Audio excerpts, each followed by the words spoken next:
ici, en particulier, vous voyez, nous avons un jardin qui est en forme de demi-lune.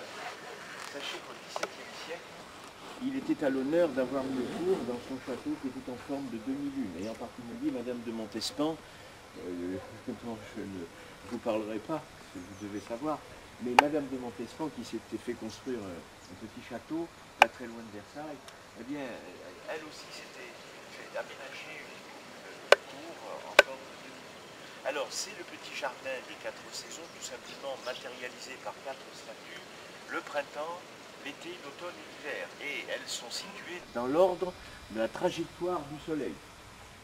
De sorte que le soleil se lève au printemps et se couche donc sur l'hiver. Voilà.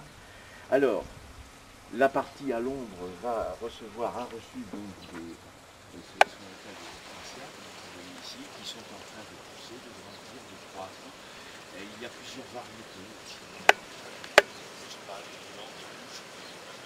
Voilà. Alors je vais vous inviter, on va traverser ce jardin des 4 saisons. Un bassin a été aménagé avec quelques jets d'eau. Si vous imaginez le nombre de centaines de charrettes qu'il a fallu pour amener ce volume de pierre ici même. Alors le sable, l'eau et la chaux, eh bien ces matériaux ont été faits sur les lieux mêmes. Nous avons ici des dents de sable sur le domaine et puis nous avons des sources. Les Romains étaient passés ici avant tout le monde, et on laissait des traces d'ailleurs, parce que les Romains ici avaient aménagé des bassins de piscines, et ils venaient s'y détendre. C'est une eau froide qui est ici, et sachez que c'est excellent pour le rhumatisme. Voilà, et les sources coulent toujours du reste. Et une de ces sources s'appelle la source romaine. Donc vous voyez, ce n'est pas par hasard que les Romains sont passés ici.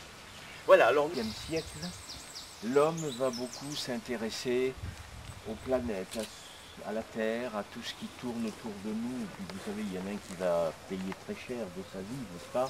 Et oui, et pourtant elle tourne. Et oui.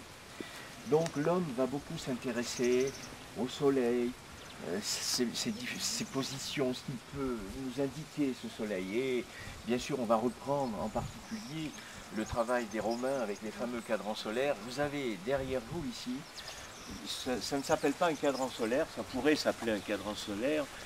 Vous avez donc un système qui nous indique l'heure solaire. Je ne sais pas si vous voyez l'ombre du style, l'aiguille, vous voyez, ça s'appelle le style.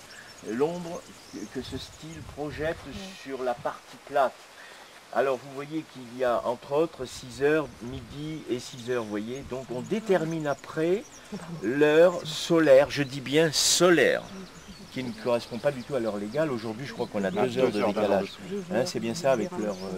Donc voilà, là, il nous indique à peu près 7 heures ou 7h30 ou 8 heures peut-être. Donc vous voyez, on n'est pas très loin de...